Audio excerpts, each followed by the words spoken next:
السلام عليكم ورحمة الله وبركاته. ازيكم يا حبايبي؟ عاملين ايه؟ يا رب تكونوا بخير. وحشتوني جدا جدا جدا جدا. النهارده بقى جاي لكم بوصفة جميلة جدا وسهلة جدا جدا وكلنا بنحبها. خفيفة كده وبسيطة وحلوة، والأطفال كلها بتحبها في نفس الوقت وكبار كمان. بس قبل ما نبدأ الفيديو، لو أول مرة تتابعوني دوسوا لايك واشتراك للقناة عشان يوصلكم كل جديد. ويلا بينا نبدأ على طول. هنعمل كيكة البرتقال، ودي المقادير بتاعتنا: كوبايتين من الدقيق، كوباية الا ربع من السكر، كوباية الا ربع زيت، كيسين فانيليا، وكيس بيكنج باودر، وبيضتين، وقطعة من السمنة البلدي.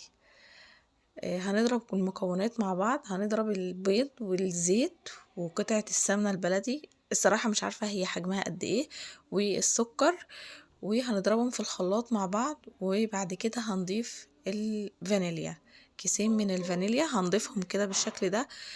وبعد ما نضرب المكونات مع بعض هننزل بيها في بولة، وهنبدأ ننخل الدقيق بتاعنا عشان لو في اي حاجة. هو طبعا ما بيبقاش في حاجة، بس طبعا زيادة تأكيد. هننخل الدقيق زي ما انتوا شايفينه كده. وهننخل برضو البيكنج باودر، انا بحب انخله برضو. وبعد كده هقلب بقى المكونات، كل المكونات دي مع بعض بالشكل اللي انتوا شايفينه ده. وبعد كده هنزل بعصير البرتقال. ده مش عصير برتقال فريش، ده كيس اللي هو العصير اللي هو البودر ده.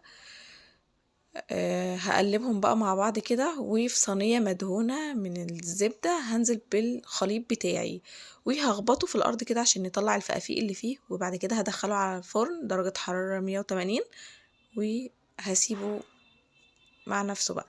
وبس كده يا جماعة، دي الكيكة بعد ما خرجت من الفرن. كانت طعمها حلو جدا، وكانت هشة كده وطرية. شايفينها عاملة ازاي؟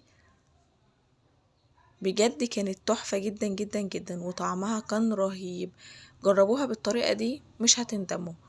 واكتبولي في الكومنتات محتاجين وصفة ايه. والسلام عليكم.